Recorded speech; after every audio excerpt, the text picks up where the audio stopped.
Et on continue avec Dominique qui est avec nous. Bonjour Dominique. Bonjour Brigitte, bonjour Christian. Bonjour. Voilà, moi je voulais raconter mon histoire puisque j'ai pas du tout entendu le début de l'émission. Bah, c'est très bien, c'est pas grave. Donc, voilà, c'est tout vous savez, Christian sait qu'il faut parfois répéter les choses pour que tout le monde puisse les comprendre et les entendre. Alors il n'y a pas de souci, allez-y. J'ai rien entendu. Et donc j'ai des cystites depuis 2011 principalement, mais ça a commencé quand même en 2010, au moment où je me suis séparée de mon mari. Enfin, j'étais en cours de séparation et j'avais rencontré quelqu'un. Et là, j'ai commencé à avoir des cystites.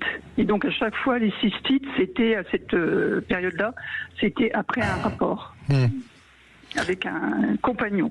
Alors, et donc, oui, déjà c'est intéressant parce qu'on pourrait dire, on pourrait mettre deux hypothèses, hein.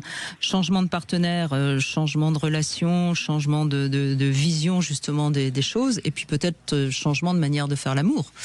Alors ça s'appelle le syndrome de la nuit de noces que vous racontez. Alors, c'est quoi le syndrome de la nuit de noces? C'est que quand on change de partenaire, quand on change d'écurie, si je puis dire, eh bien, on mouille beaucoup parce qu'on a beaucoup de désirs. Et quand on mouille beaucoup, eh bien, il y a beaucoup de liquide qui vient du vagin et qui, par le mouvement d'aller-retour de la verge, est propulsé dans la vessie parce que le petit tuyau qui fait pipi chez la femme, il fait 1 centimètre ou il est très très court. Donc, quand vous mouillez beaucoup, eh bien, vous avez les germes qui viennent du vagin, qui sont propulsés à l'intérieur de la vessie. Et donc, c'est pour ça qu'on appelle le syndrome de la nuit de noces, parce que il paraît, je ne sais pas si c'est vrai, mais il paraît qu'avec le temps, on mouille moins qu'avant. Mais c'est vrai que le désir violent d'une rencontre favorise les cystites.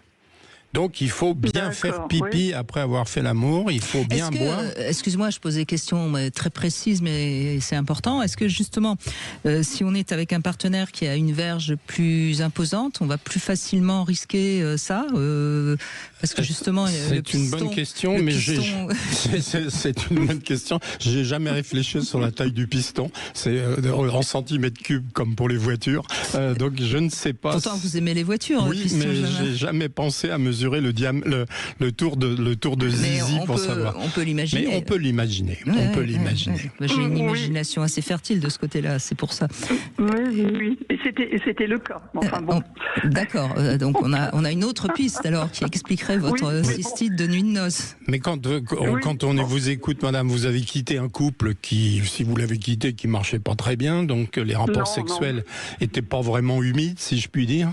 Et donc là, vous avez rencontré. C'était très estompé à la fin. Voilà. Vraiment, il y avait 6 mois, il y a eu 6 mois où il n'y avait rien eu. Voilà, c'est ce que je viens de vous dire. Donc, et là, vous voilà revenu très humide parce que vous avez très envie et plein de bonheur. Et donc, c'est le petit prix à payer, mais en s'y prenant bien, ça se passe assez facilement. Ben non, hélas, parce que donc ce compagnon-là, on s'est quitté rapidement. Après, j'ai eu presque 1 an sans rencontrer personne, et donc après j'ai eu un compagnon en 2011 justement.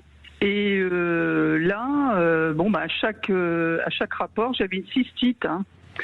Oui, alors, vous n'avez pas écouté le début, mais j'en ai parlé. Non, j'ai pas écouté le début. Donc, c'est ce que j'ai dit. C'est-à-dire, les mesures simples, c'est de boire beaucoup, de faire pipi après les rapports, de faire attention quand on est ménopausé, d'avoir des œstrogènes locaux pour faciliter la vie. Et puis, si jamais ça continue, on peut prendre des produits naturels, comme, encore une fois, le cranberry ou le fémanose ou l'association des deux.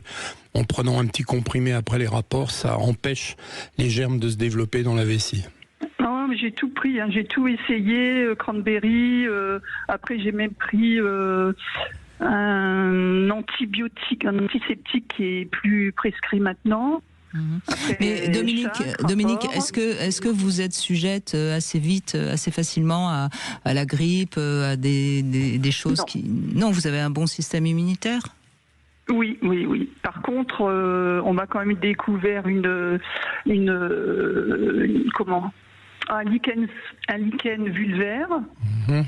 Donc à cette époque-là, où il a commencé le lichen vulvaire, donc c'est une maladie auto-immune au niveau de la... Oui, donc moi je pense qu'il y a peut-être quelque chose aussi à comprendre sur le plan psychologique, c'est-à-dire s'il y a psychologiquement, alors je sais que Christian Jamin n'est pas du tout spécialement pour la psychosomatique, mais quand même, je me permets d'intervenir parce qu'on sait aussi que plus on est, si on est un petit peu moins bien, si on a, ça va baisser un peu le système immunitaire, et tout particulièrement là, on voit bien qu'il y a quelque chose peut-être à comprendre de ce côté-là. Et enfin, je sais pas si vous avez envie de réagir, Christian Jamin. Non, si c'est une piste qui est très aléatoire, parce qu'on n'aura jamais aucune preuve sur ce que je viens de dire. Hein. En effet, mais il est vrai que il y a des femmes pour qui c'est un cauchemar. Mais j'entends bien. Et donc, encore une fois, les urologues, certes, beaucoup, et je les condamne pas, quand on peut pas faire autrement, certains donnent un peu d'antibiotiques après, et ça c'est à la fois efficace, mais il y a un grand danger, c'est la sélection des germes. Et qu'après, quand il y a une vraie cystite, il n'y a plus rien qui marche. Donc, je ne prendrai pas parti ou je ne condamnerai pas ce type de... Parce que quand on ne peut pas faire autrement, on ne peut pas faire autrement. Mais il faut le faire vraiment avec parcimonie. Oui, alors j'ai pris des antibiotiques. Enfin, justement, là, c'était des antiseptiques urinaires plus que antibiotiques. Ah oui, les antiseptiques, c'est pas pareil. C'est-à-dire qu'il n'y a pas de résistance. Oui, mais bon, après, ce compagnon-là, je l'ai quitté. Et là, j'ai rencontré un autre compagnon depuis 2024, fin 2024. Et ça a été le même problème. Voilà, donc... je prends plus d'antiseptiques, mais c'est quand même... c'est une galère, quoi. C'est une galère. Et j'ai même eu une pyélonéphrite l'année dernière. Oui, mais vous avez raison. C'est-à-dire que la complication de cela, c'est que la cystite peut infecter le rein. Et ça peut être gravissime. Et la pyélonéphrite est une infection du rein qui peut être très grave. Ouais, donc il faut être vigilant, il faut voir des gens dont c'est le métier qui vous aident. Moi, je n'ai pas ma spécialité. Donc... Mais ce qui est horrible dans ce que j'entends, finalement, c'est qu'on a l'impression, Dominique, que pratiquement faire l'amour est un risque de vous retrouver à nouveau avec une cystite, quoi. Donc il y a de quoi commencer à se poser la question de la pénétration vaginale. Oui, bien sûr, bien sûr.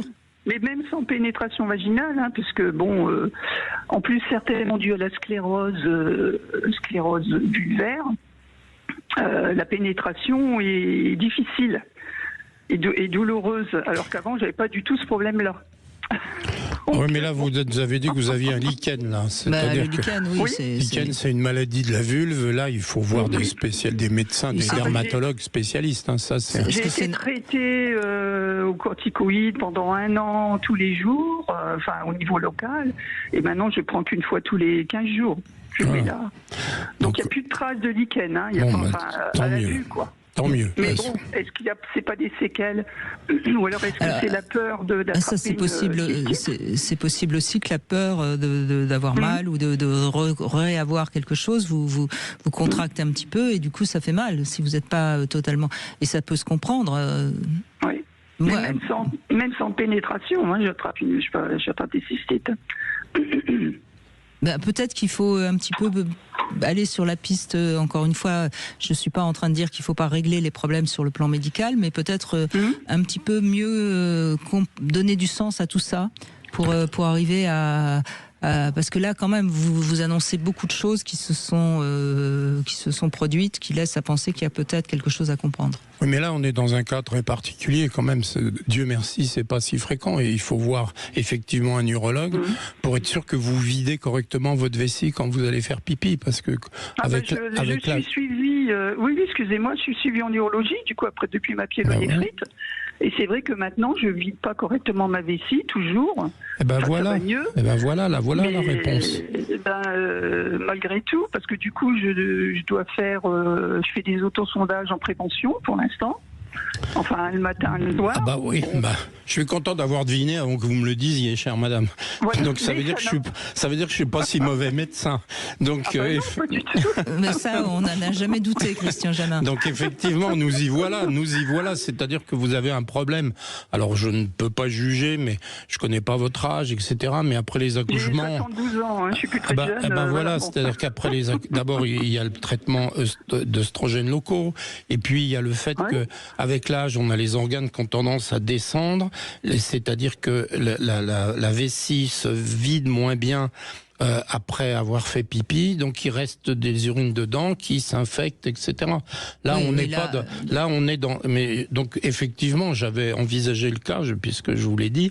Donc effectivement, vous avez un problème. Alors après, on va pas discuter ici, et j'en suis complètement incapable de parler comment on peut traiter une descente de vessie qui empêche la vessie de se.